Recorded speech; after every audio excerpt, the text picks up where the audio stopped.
Olá, bom dia, boa tarde, boa noite. Eu não sei a que horas você está assistindo esse programa, a que horas você está ouvindo, mas sinta-se saudado, sinta-se bem-vindo a mais um programa Na Fita do Tempo, esse canal sobre história da igreja. Como eu costumo dizer no início de cada programa, nós temos dois tipos de programa na Fita do Tempo. Um sobre a história local da IPB, já tivemos programas sobre Fortaleza, sobre Rio de Janeiro, sobre Curitiba, Goiânia, sobre Manaus, sobre várias cidades do nosso país. Já tivemos também sobre Recife, e a ideia é andar em todo o território nacional, tentar mapear a história do presbiterianismo nas principais cidades inicialmente, mas nas cidades em que nossa igreja já está presente. O segundo tipo de programa é um tema, é um programa temático. A gente já teve programa sobre história da música evangélica nos anos 70, sobre a liturgia entre os reformadores, história da constituição da IPB. Já tivemos vários tipos de programa, tem sido também sempre uma benção. E hoje é um desses programas temáticos, e eu tenho a alegria de receber o reverendo Robson Grangeiro, chanceler do Mackenzie, pastor titular na Igreja Presbiteriana do Tambaú, em João Pessoa. Nosso irmão é doutor tanto em ministério, pelo Andrew Jumper e o RTS, como também é doutor em educação, arte e história da cultura pela Universidade Presbiteriana Mackenzie. Para mim é um motivo de muita alegria receber o reverendo Robson Grangeiro, deixar ele saudar vocês, se apresentar um pouco mais e já responder a primeira pergunta. O tema de hoje é formação de liderança, caráter, carismas e competências na história da IPB. E a primeira pergunta tem a ver com o título já. Pastor, se apresente, faça uma saudação e já nos responda o que é um líder.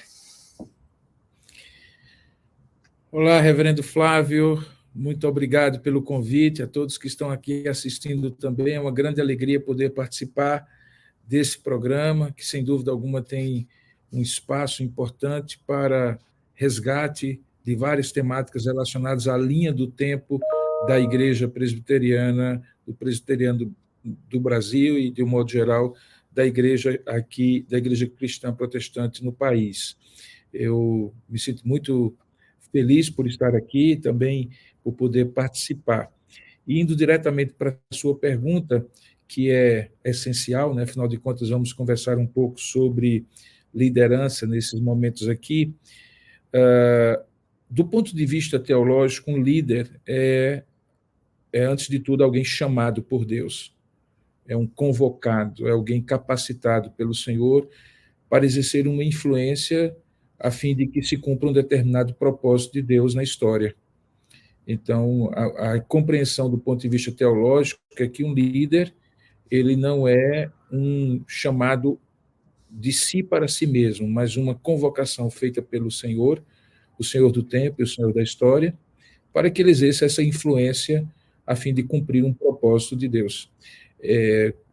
Registrando dessa maneira, a gente, obviamente, se distancia das concepções mais humanistas de liderança como simplesmente uma capacitação humana ou um desejo humano de exercer essa influência. Que liderança tem a ver com influência, não há dúvida alguma. A grande questão é que, do ponto de vista teológico, a gente compreende que essa influência é para serviço a um propósito e por causa de um chamado. Então, a ideia de liderança está atrelada à ideia de vocação divina e de propósito divino.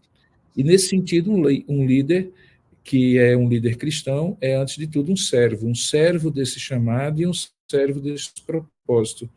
Então, talvez, algo que possa ser dito assim, é alguém que não diz não a nada que Deus tenha para ele e também diz sim a tudo que Deus tenha para ele. Seja uma vocação, um propósito curto ou longo, uma influência duradoura ou pontual, de um determinado tipo ou de outro, mas sempre conduzindo para um propósito. O grande líder do tempo e da história é o próprio Deus, e nós somos colaboradores ou cooperadores nessa liderança que exerce uma influência. É assim a melhor compreensão de um líder do ponto de vista cristão, do ponto de vista teológico. É claro que há outras opiniões sobre liderança de matriz mais humanista, mas não é o nosso caso aqui, né? Eu entendo o líder dessa maneira. Muito bom. E, pastor, já que a gente está entendendo liderança, né, como o senhor bem explicou, como um chamado divino, tem a ver com chamado divino, e Deus nos prepara, Deus nos fez, né, Deus cuida de nós desde o ventre materno e assim por diante, depois disso também, pode surgir a pergunta: o líder já nasce pronto, Deus já tinha um propósito e já faz ele nascer com todas as habilidades, todas as competências necessárias, ou um líder se forma? Sim e não. Não é nada de ambíguo, mas, na verdade, é porque é muito provável que sejam as duas coisas, né? Quando alguém diz assim, um líder nasce pronto, a premissa que a pessoa trabalha é que essa pessoa já está pronta para liderar. E ninguém nasce pronto para liderar. Talvez nasça com competências ou aptidões naturais, e, sem dúvida alguma, com um propósito divino que está antecedendo ao próprio nascimento da pessoa, que o fará um líder. Mas líder também é um processo, liderança também é um processo. Liderança também é ser capacitado, ser experimentado. Todas as referências a grandes líderes nas escrituras sagradas e ao longo da história é referência a pessoas que, sim, demonstravam, talvez desde a mais tenra infância, algumas características naturais que apontavam para algum tipo de exercício de influência, que é a essência da liderança, do ponto de vista do fenômeno, do ponto de vista da análise fenomenológica. Você entende que um líder é aquele que influencia mais do que é influenciado, vamos colocar assim. Então, do ponto de vista da observação das pessoas, alguém pode demonstrar características, proatividade, uma boa comunicação, iniciativas, certos carismas que galvanizam a atenção das pessoas, que conseguem mobilizar até mesmo crianças quando estão correndo. A gente olha isso no parquinho e percebe que alguma criança ali tem um jeito mais diferente de exercer influência sobre os coleguinhas. É ele que propõe a brincadeira, é ele que diz, tá bom, não tá bom, vamos aqui, vamos assado, e assim por diante. Mas não quer dizer que ele é um líder pronto, não é? Por exemplo, ele certamente vai ficar aborrecido, irritado quando for contrariado, como acontece entre as crianças. E ele não desenvolveu ainda a capacidade de negociação de conflito, ele não desenvolveu ainda a capacidade de exercer influência pela persuasão e não pela força. Por isso que um dos sinais da imaturidade é a agressividade, né? Que não é a mesma coisa da virilidade, particularmente no caso dos homens. É possível ser viril sem ser agressivo. E, além disso, e para além disso, também tem a própria formação do caráter dessa pessoa, porque liderança não é apenas a junção e o amadurecimento de competências e de carismas, é também essencialmente uma questão de caráter. Alguém pode ser muito bem dotado em certas competências, ter determinados carismas, no entanto, falhar no seu caráter. Nós encontramos, inclusive, exemplos bíblicos disso, né? Alguns dos juízes, alguns dos reis de Israel, alguns até mesmo dos apóstolos de Jesus, eles tinham carismas muito claros, eles tinham competências até, mas precisaram de um processo de formação de caráter. Se a gente olha, por exemplo, para a vida de Abraão, a gente vai ver falhas que vão sendo tratadas por Deus. Ele já era chamado, já tinha um propósito, já tinha um chamado, certamente exerceria a liderança, como exerceu. Ele é um dos 3 grandes nomes da antiga aliança, junto com Davi e Moisés, mas ele precisou fazer uma curva de amadurecimento. Então, o líder não nasce pronto, mas ele apresenta características que podem identificar nele potencial para um exercício de uma liderança madura. E, ao mesmo tempo, é por intermédio das experiências de liderança, os aprendizados e capacitações, inclusive dentro do propósito, que muitas vezes é misterioso de Deus, de levá-lo por caminhos que ele não previu, que ninguém previu para ele, de produzir esse amadurecimento e ele então se tornar um líder pronto. Se é que existe esse líder pronto, né? Eu acho que ele está sempre sendo aprontado. O líder sempre está aprontado. Ele sempre está pensando hoje no que Deus está permitindo que ele passe hoje para estar pronto para a próxima tarefa amanhã. Eu fico pensando, por exemplo, em Moisés. Eu sei que existem sobre Moisés alguns chavões. Eu gosto de um particularmente. Os chavões nos ajudam a entender um pouco. Por exemplo, Moisés provavelmente passou 40 anos de sua vida no Egito aprendendo a ser tudo. Né? Ele era o príncipe do Egito, ele era o cara que iria, digamos assim, substituir o faraó, e, na verdade, tinha uma influência muito grande. Depois acontece aquele episódio da morte do egípcio, Deus tinha um propósito para ele que ele não sabia, ele precisa fugir para o deserto de Midian. E durante aquele período ali, ele passa, não somente após o chamado, mas na luta ali, 40 anos aprendendo a não ser nada, né? E então, depois, na última fase da vida dele, ele aprendeu, diante dos dois aprendizados anteriores, ele aprendeu a que Deus era tudo, que Deus é tudo. Então, aprender a ser tudo, desaprender e aprender a ser nada, e depois aprender que Deus é tudo, parece uma jornada do herói, mas, na verdade, é uma jornada do amadurecimento do líder. E mesmo que sejam períodos diferentes, e nem sempre você está em compartimentos estanques e períodos estanques da sua vida, mas você sempre vai estar aprendendo isso como líder cristão. Você sempre vai estar desaprendendo que você é tudo, aprendendo que você é nada e principalmente aprendendo que Deus é tudo. E isso significa que o líder, ele não nasce pronto, ele tem que se aprontar. Legal. Ou ser aprontado, né? Ou ser aprontado. Falou dos primeiros 40 anos de Moisés, ele deveria ter algum tipo de formação, né? Recebeu algum tipo de formação no Egito. A gente, ao longo da história, recebeu outras formas, ou teve outras formas de formar as pessoas, educá-las, capacitar líderes. Com a IPB, não parece que não foi diferente, né, pastor? Nesses 165 anos, as nossas lideranças não vêm sendo formadas do mesmo jeito. Estou certo? Ou tem uma história da formação das nossas lideranças? Podemos falar um pouco de uma história da formação na IPB?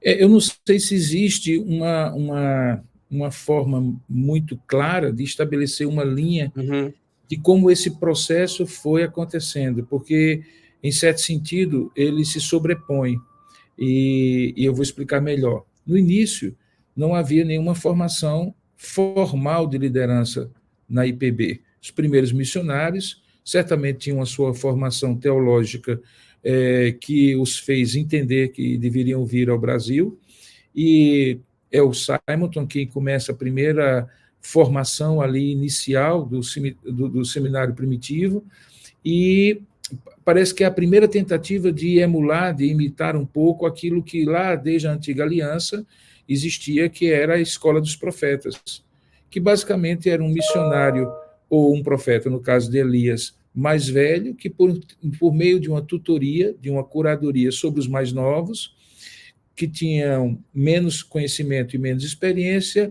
transmitia o conhecimento. Era um processo formal, no sentido de que havia uma intencionalidade, mas não era um processo formal no sentido de ser acadêmico, no sentido estrito, como se tem hoje, de um título reconhecido, que implica nele para ser, eventualmente, ordenado ao oficialato, algo assim. Estou pensando em termos de pastores, mas também em termos de oficiais da igreja e de líderes de um modo geral. No segundo momento, parece que esse processo ele se formaliza um pouco mais, mas ainda se preserva um pouco a questão da mentoria, né, da curadoria, do pastor mais velho, tanto é que na nossa Constituição existe a figura do tutor eclesiástico, que nada mais é do que, no processo atual, alguém que mais experiente supostamente seria capaz de completar, pela sua experiência pastoral, aquilo que o seminarista recebe apenas como formação acadêmica no seminário. Bom, nos últimos tempos, Um pouco de cada coisa continua existindo, no entanto, está muito claro para mim que hoje a ênfase é mais numa preparação formal de natureza acadêmica, teológica, que, a meu ver, tem muito sentido pelos desafios que nós temos hoje, mas que podem incorrer num erro que é perder a dimensão da essência da liderança, que não é apenas transmissão de conhecimento de um para outro, de modo formal, como se fosse uma classe de aula. Né? Talvez nesse período todo nós perdemos aquela essência de estar com o mestre no caminho. Jesus fazia isso com seus discípulos e nos primórdios era assim, era formação, era uma formação no caminho. Os temas, as questões, os dilemas, as orientações eram dadas a partir da experiência de caminhar ao lado de. E hoje, não necessariamente, há uma terceirização, em certo sentido, para o livro, para o acesso à internet, para o conteúdo formal em classe de aula.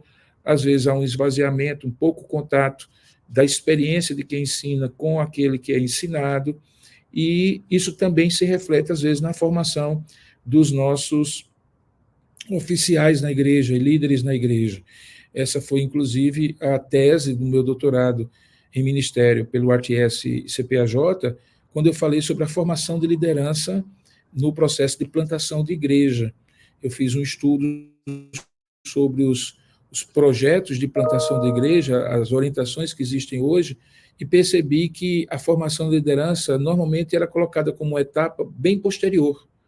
E aí, quando a gente vai para o livro de Atos, principalmente, a própria experiência de Jesus com seus discípulos, a formação de liderança não era alguma coisa como uma etapa posterior, mas já era um processo contínuo, transversal, por meio do discipulado. Jesus evangelizava todos, o apóstolo Paulo evangelizava todos, discipulava alguns, e dentre esses alguns havia uma identificação dos líderes que eram ainda mais preparados para o exercício da liderança. Eu chamei esse fator, baseado no texto de Atos capítulo 20, que foi o capítulo exegético da minha tese, de fator Éfeso. Ou seja, na igreja de Éfeso a gente vê esse fator acontecendo, tanto é que no discurso da despedida, Paulo faz essa transferência de responsabilidade para os presbíteros daquela igreja, assim como Jesus fez por meio da grande comissão aos seus discípulos. Então, como um dos meus orientadores, o reverendo Elias Medeiros, fez questão de enfatizar, o fator Éfeso é nada mais do que a versão paulina do fator Galileia. E o fator Galileia é exatamente essa formação de liderança de uma maneira mais um a um, por meio do discipulado.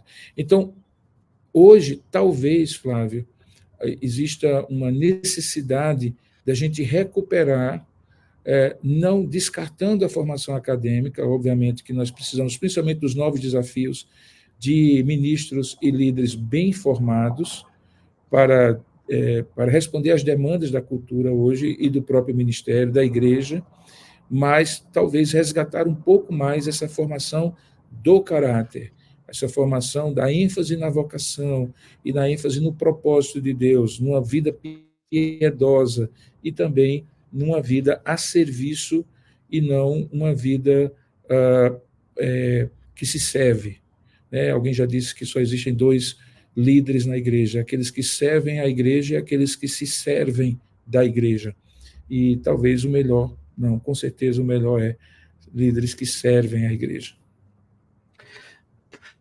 Pastor, o título, né, da nossa conversa é Formação Pastoral, Caráter, Carismas e Competências na História da IPB. São 3 Cs, né? Isso. São 3 Cs.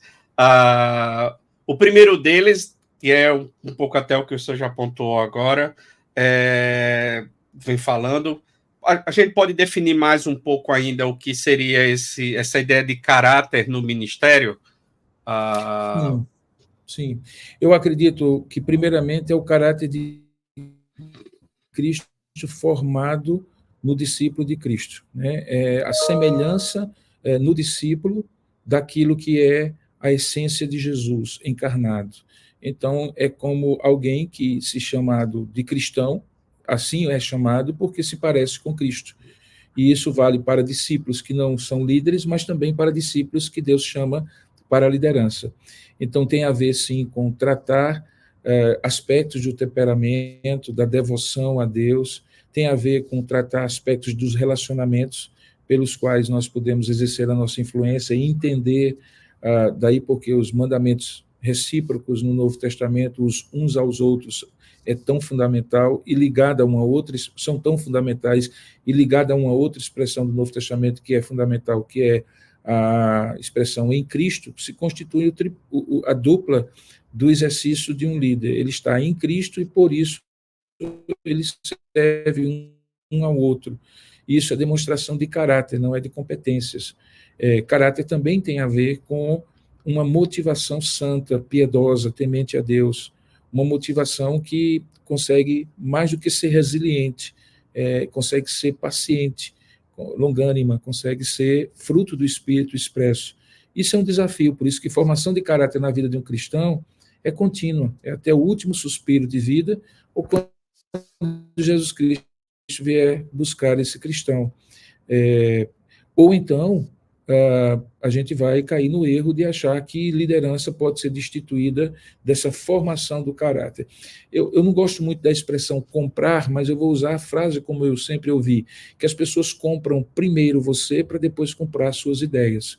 Então, em outras palavras, as pessoas seguem primeiro a você como o caráter que elas desejam ser, semelhante ao seu, porque o seu é semelhante ao de Cristo, lembra, ser depois imitadores de Deus, como eu também sou, a expressão de Paulo, mas também, e só depois, as pessoas, então, seguem as suas ideias, ou as suas propostas, ou as suas tentativas de mobilizá-las numa direção.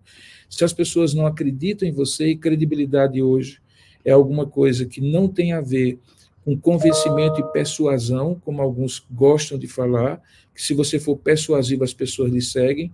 Eu prefiro acreditar que as pessoas conseguem discernir que o carisma pode produzir uma mobilização intensa e curta, mas o caráter é o que sustenta a influência de um líder ao longo de tempos e tempos. Por isso que caráter é a própria formação de Cristo na vida de um líder, que uma vez sendo seguido, aponta para Cristo, né?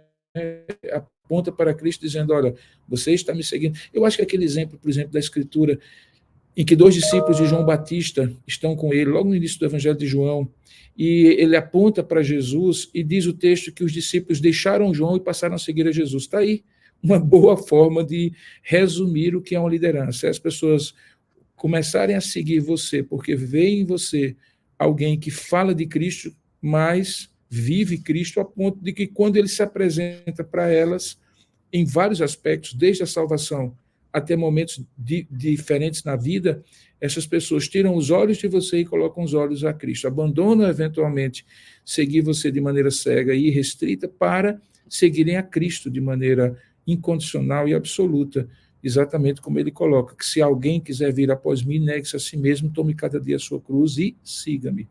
Então, o homem que tem um caráter forjado por Deus ao longo do exercício da liderança, ele aponta para Cristo, e essa é a marca do seu caráter.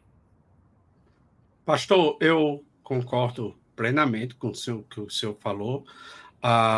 Também concordo com que o caráter do líder cristão tem que refletir Cristo. E concordo que na igreja as pessoas vão olhar primeiro para o seu caráter para começar a ouvir você. Também acho que isso é muito verdadeiro. Só que, à medida que o senhor ia falando, eu fui pensando um pouco nas redes sociais. Se as redes sociais, aí eu posso estar enganado, foi só uma problematização mesmo. Se elas não estão invertendo essa coisa do... Outras coisas estão entrando no lugar do caráter, porque eu vejo, às vezes, umas pessoas que são seguidas que não refletem o caráter de Cristo na forma como lidam com seus adversários, como lidam com a oposição, como lidam com a ideia dos outros, até com quem segue eles e tal. E aí eu fiquei pensando se essa sociedade doida que a gente vive, muito da polêmica, da não sei o quê, o pessoal não está conseguindo driblar essa coisa do caráter, sabe? E aí entra assim, acho que o que o senhor falou é verdadeiro. Talvez seja uma coisa mais da persuasão, seja coisas mais instantâneas do que uma formação, uma liderança mesmo consistente. Seria talvez isso Eu que diria que diferencie? o fenômeno da digitalização, da vida virtual, das redes sociais, ele é um fenômeno que veio para ficar, não tem como a gente evitar, na medida em que nós estamos nesse mundo virtual. Agora mesmo estamos fazendo um programa por meio de uma conexão de internet, né? Nós não estamos no mesmo espaço. E ele pode ser visto, esse problema, de vários aspectos. Eu diria que no aspecto do caráter, eu diria que a rede social pode se tornar uma embalagem bonita de um caráter feio. Porque a rede social, a internet de um modo geral, é muito imagem. É muito imagem, é muito capacidade de persuasão, uma boa comunicação. As redes sociais valorizam os algoritmos e toda a maneira como ela é concebida, não a profundidade e nem a proximidade. Até porque a virtualização ela permite que você esteja virtualmente próximo, mas de modo relacional longe. Porque se eu desligar agora essa câmera e eu me tornar o que eu sou sem ter a preocupação do que eu estou sendo visto, como estou sendo visto, talvez o que eu seja bem diferente do que eu estou me apresentando agora. Então, existe uma certa embalagem, uma certa plastificação de um caráter que por um papel, né, por uma imagem, por uma função ali Entendi. virtual. Agora, existem papéis e embalagens que são transparentes e deixam o presente ser visto, né? E existem papéis e embalagens que cobrem o presente. Você já teve a experiência, eu também, da gente receber um presente numa embalagem muito bonita e ficar com uma grande expectativa, e ao desembalar ali, abrir o presente, descobrir que o presente não tinha nem o valor da embalagem, né? Nem o valor do papel de presente. Tem gente que ganha dinheiro promovendo a embalagem, promovendo a imagem. O papel do presente é mais importante do que o presente. Eu acho que o caráter é o presente. E aí a gente precisa fazer desse caráter mais visto do que a embalagem.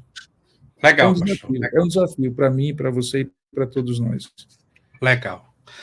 E carismas, pastor? Antes ainda de entrar no carisma, o senhor já pode até emendar. Antes de explicar carisma, o senhor acha, pelo que o senhor explicou, talvez não, assim, eu acho que a IPB, pelo menos na sua história, sempre entendeu essa ideia do caráter como algo que tem a ver com Cristo, né? A pergunta que eu ia fazer era um pouco assim, a gente pode perceber diferença na forma como a igreja lida com caráter ao longo da sua história? Você acha que ou não, assim, não, a igreja tem... Não, eu acho que isso aí está bem assentado, que a condição, o critério 0, 1, ou seja, o primeiro, é o critério do caráter. Se a gente seguir as ordenanças bíblicas e constitucionais, né, para a escolha dos nossos líderes. Agora, existe sempre o risco da gente ser leniente ou negociar aspectos do caráter que me parece serem inegociáveis, porque está, assim, digamos, empolgado ou maravilhado com o carisma. Nesse ponto aqui, eu acho uma coisa muito interessante, né? A palavra de Deus tem situações assim. Você lembra daquele véu que Moisés colocava no rosto quando a glória do Senhor já havia se esvaído dele? E eu fico sempre imaginando que ele tinha uma necessidade de mostrar a proximidade com Deus. Só que, obviamente, a proximidade com Deus, ali para ele, não significava um imprimato divino, incondicional, absoluto e contínuo. Quando ele pecava, obviamente, a glória de Deus não estava nele. E ele era um homem e era pecador. E talvez, em algum momento, ele pensou assim, se o povo perceber que o meu rosto já não é mais brilhante, talvez ele não me siga. E eu digo que o brilho do rosto de Moisés, embora fosse produzido pela presença de Deus, é visto por ele como os carismas que ele tinha, que demonstrar para o povo. Então, quando o carisma se torna mais importante do que caráter, e isso pode acontecer, as pessoas podem negociar aspectos do caráter porque o rosto brilha. E se você perguntar para mim o que é um carisma é um brilho pessoal. O carisma é um brilho pessoal, um brilho que as pessoas têm. Uma pessoa carismática nem sempre é uma pessoa que lidera melhor, mas é a pessoa que chama mais atenção, é a pessoa que brilha das outras. Então, eu acho que, figuradamente, aquele brilho no rosto de Moisés, que era a presença de Deus, porque todos os carismas vêm de Deus, não podiam ser, não podia ser mantido por Moisés como um instrumento de poder e de influência sobre outros, ou como poder e influência do carisma sobre os outros. Então, quando eu troco o caráter pelo carisma, eu preciso colocar um véu. Mas o véu não é porque o povo não pode ver o carisma, é para o povo perceber que o carisma não está mais lá, porque não é meu, é de Deus. Não é para mim. Isso, né? E esse brilho, o senhor definiu o carisma como esse brilho pessoal, né? E algumas pessoas podem ter e não exercer liderança. E uma pessoa pode exercer liderança sem esse brilho pessoal? Sim, porque eu acho que existem lideranças situacionais, sabe, Flávio? E às vezes a situação não exige um brilho pessoal, exige mais que alguém exerça um papel de suporte, como se fosse uma segunda linha que não aparece, mas que articula todas as coisas, que providencia todas as coisas, que tem a capacidade de minimizar conflitos para que aquele que está à frente, com o brilho do carisma, possa exercer o seu trabalho. Então, assim, nem todo carismático é um bom líder. Na verdade, nós temos, inclusive, alguns maus líderes que foram os mais carismáticos da história. Talvez Hitler seja a figura que sempre é mencionada como líder carismático e, no entanto, um péssimo líder, porque, obviamente, o carisma dele não estava atrelado a um caráter. Mas mesmo quando é um líder cristão que tem um caráter, mas que exerce a sua liderança na base do seu carisma, ele produz esse impacto curto e intenso sobre as pessoas, mas não duradouro. E aí é que entra os outros líderes que talvez não tenham o mesmo caráter, ou o mesmo carisma, melhor dizendo, luminoso dele, mas são extremamente úteis. Você quer um exemplo? Eu vou dar, novamente voltando para a Escritura. Entre Barnabé e Paulo, quem era o carismático? Paulo. Mas se você olha o papel de Barnabé no livro de Atos dos Apóstolos, ele aparece no capítulo 4 para fazer contraste na narrativa de Lucas com o péssimo exemplo que Ananias e Safira dão de reter parte da oferta. Ali é registrado por Lucas que ele recebe o nome de José Barnabé, e Barnabé significa aquele que consola, o filho da consolação. E é a partir dali que você pode traçar, eu sou fã de Barnabé, pode traçar assim, uma linha dos momentos mais importantes da vida de Paulo, que foi Barnabé que o ajudou a chegar onde ele chegou. Deu suporte. Hein? Deu suporte. Desculpa, não entendi. Deu suporte, é um líder suportivo. Você veja, em Atos capítulo 9, depois que Paulo se converte, é Paulo o pregador, sob desconfiança. Ele chega em Damasco para pregar, os irmãos lá diziam que era uma armadilha, talvez o cara ontem estava perseguindo a gente. É Barnabé que coloca Paulo debaixo do braço, leva para Jerusalém e disse assim: eu vejo, esse homem se converteu mesmo. Ele foi fiador do ministério de Paulo. Quando ele chega em Atos capítulo 11, ele é enviado pela igreja em Jerusalém para dar suporte àqueles irmãos que estavam exilados por causa da perseguição que veio depois da morte de Estevão. E Barnabé é enviado como um enviado, um emissário apostólico. Ele diz a palavra que ele era um homem bom, cheio do Espírito Santo, que viu a graça de Deus naquele fenômeno ali que estava acontecendo em Antioquia e trabalhou ali até o seu limite. E chegou um ponto que ele vai a Tarsis, na Cilícia, traz Paulo de volta e junta-se a Paulo. Até ali, Paulo e Barnabé, ou até o capítulo 13, quando eles são enviados, O Lucas registra assim, Barnabé e Paulo, Barnabé e Paulo, Barnabé e Paulo. Na medida em que, a partir da primeira viagem missionária, Paulo se sobressai como o grande pregador, né, ele a inversão é Paulo e Barnabé, ou Saulo e Barnabé. E Barnabé fez o seu papel. Então, assim, ele era o carismático? Não tem nenhuma epístola de Barnabé. Barnabé não fundou nenhuma igreja, Barnabé não era um líder. Ele dava, suporte a Paulo. Então, às vezes, o luminoso nem sempre é o líder. Às vezes é aquele que tem outros carismas de suporte, uma liderança situacional, né? E o senhor acha que ao longo desses anos da nossa igreja, né, 165 anos, a igreja tem amadurecido em perceber essa necessidade de uma diversidade na sua liderança, dos mais carismáticos, digamos assim, tendo o seu papel, mas também tendo esse apoio do... Você acha que o nosso modelo, até meio parlamentar, sem não sendo episcopal, né, mas tendo esse modelo de presbiteriano, valoriza esse trabalho de gente também mais discreta, mas que é fiel no seu trabalho? O senhor acha que tem amadurecido a igreja nesse sentido?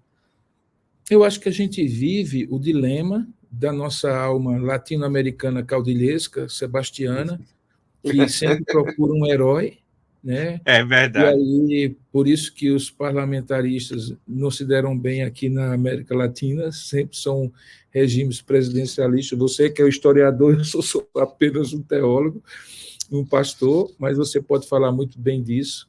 Por outro lado, o regime colegiado, né, o modo colegiado de governo, ele é um freio para a vaidade humana e para essa visão reducionista de que existe um salvador da pátria, né, a figura de um moderador de uma Assembleia Geral, mais do que de um presidente, é o que pode nos remeter à não necessidade daquele moderador ser um ser luminoso, né? Ele pode simplesmente ser um ser que produz uma articulação e outros. Eu sempre gosto de dizer que uma coisa não exclui a outra, mas para determinados papéis, é melhor ter um que não seja tão carismático do que um que seja tão carismático no sentido de ter aquela luz luminosa, né, que todos eventualmente realçam.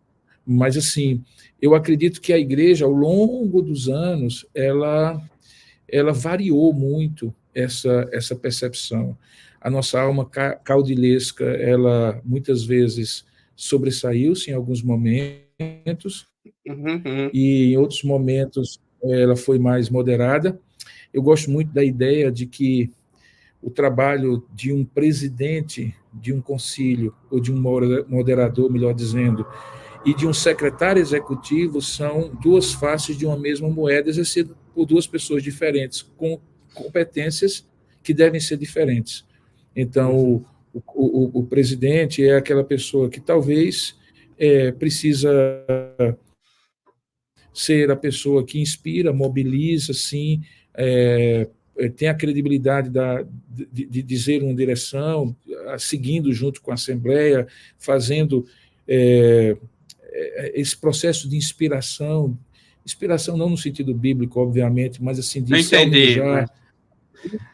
E o executivo é mais aquele papel de orientação, e o executivo é mais aquele papel de execução propriamente dito. Legal, pastor. Eu acho que é por aí. Muito, muito legal. E as competências, pastor? É uma palavra que está muito no processo educacional, inclusive. Cada vez mais se fala em competências, na gestão também de pessoas e na liderança de forma geral, né? Eu gosto muito da ideia de que competência ela é você saber fazer o que se espera que você faça, né? Basicamente, em maneira simples, competência é isso, é você saber fazer o que você é suposto fazer. Difere daquela competência como munus, que é a ideia de você ter o direito de fazer, e aí, quando alguém é incompetente nesse segundo aspecto, a pessoa invadiu a sua alçada, superou e foi fazer algo que não lhe era da competência, mas competência vista dessa maneira inicial, como eu coloquei, é você saber e reconhecer que alguém sabe fazer o que se espera que ele faça.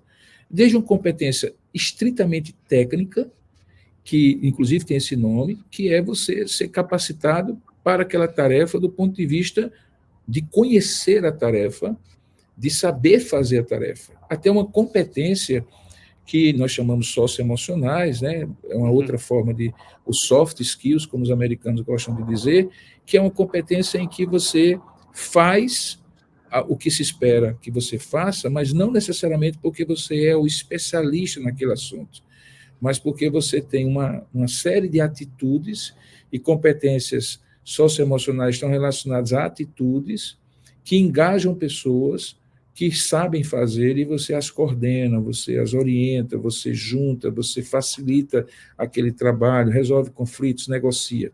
Então, um líder maduro, do ponto de vista da competência, é alguém que tem competências técnicas e competências socioemocionais.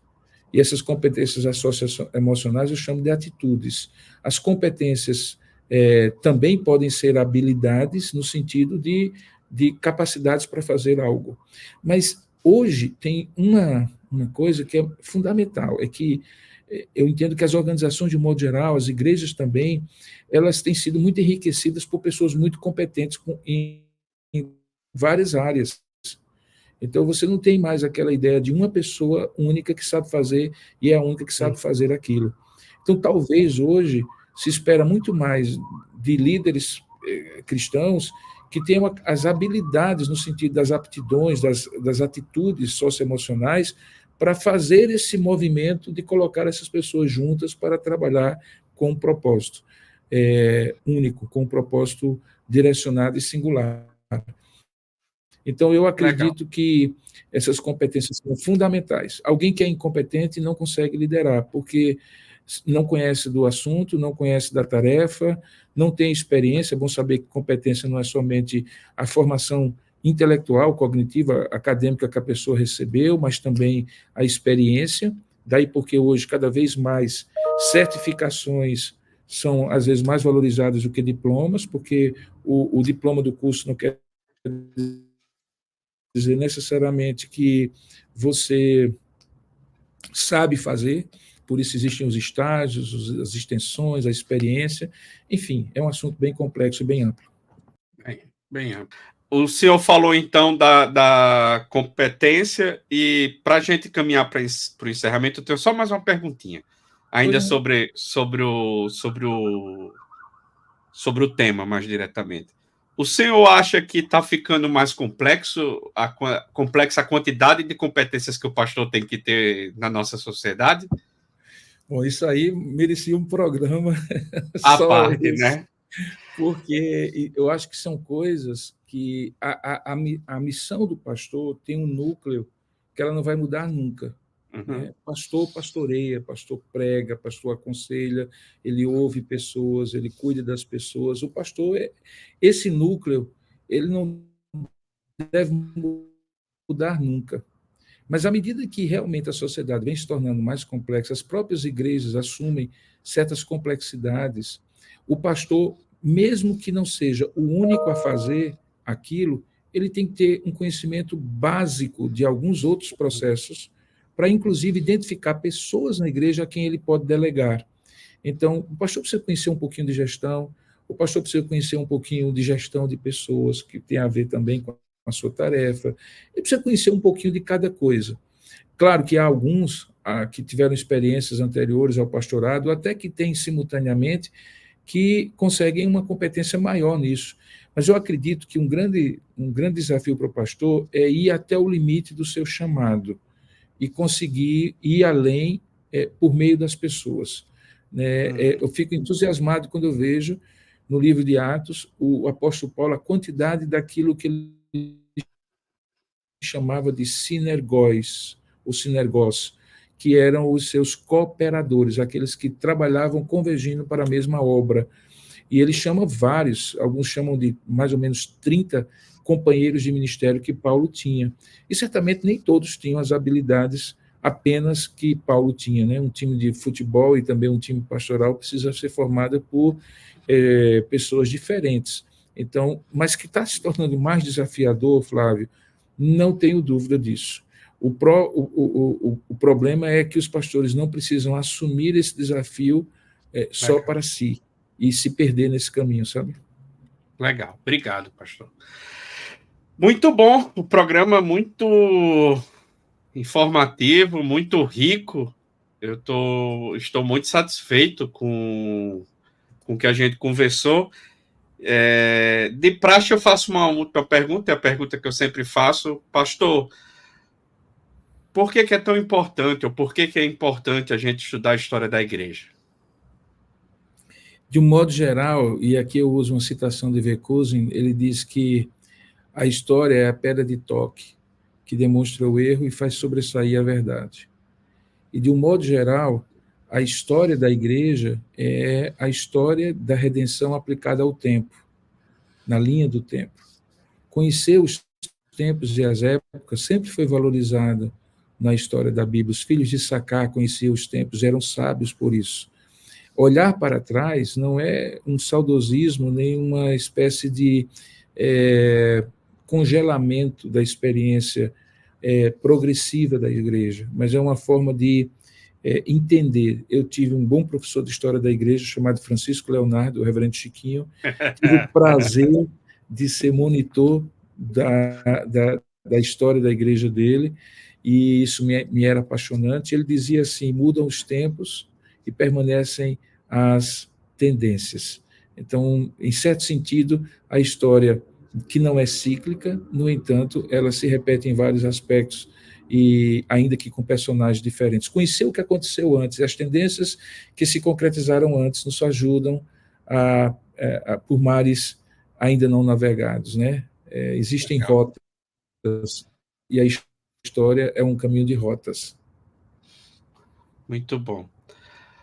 Reverendo Robson Grangeiro, muito obrigado por aceitar dar essa entrevista. Foi um programa muito rico, muito abençoador. Até para mim, para assim, questões pessoais sobre liderança, sobre ministério, foi abençoador, e imagino que para os ouvintes também. O senhor pode se despedir, eu vou me despedindo aqui de vocês, e o reverendo pode também se despedir do nosso público. Bom, assim como foi para você, Flávio, foi para mim também. Falar dessas coisas que a gente acredita e que a gente tenta vivenciar como servo de Deus e, de alguma maneira, como líder que o Senhor nos coloca para exercício de influência, é sempre algo que é falar do coração. Eu, de fato, acredito nessas coisas que eu falei e procuro persegui-las na minha vida pessoal, eclesiástica, ministerial. É um grande desafio para nós, e eu espero que, assim como foi abençoado para mim e para você, também seja para todo aquele que assistir esse programa. Eu costumo dizer assim que, se não satisfez no todo a minha necessidade, é porque provavelmente isso era apenas uma entrada do prato principal, e aí vem a pesquisa, o aprofundamento, a inquietação que nos faz crescer, e que eu espero que seja suprida por outros programas que você promova, por outras pessoas, nessa multiplicidade do corpo de Cristo que sempre nos enriquece. Então, que Deus abençoe a você, ao seu ministério, ao seu trabalho como analista filosófico teológico do Sistema Mackenzie de Ensino, que você tem feito um trabalho abençoador, pelo seu ministério pastoral também, abençoe sua família e a todos aqueles que participam aqui com você desses programas. Um grande abraço, estamos aqui para servir sempre, é só acionar. Amém. Então, até logo, pessoal. Até o próximo Na Fita do Tempo.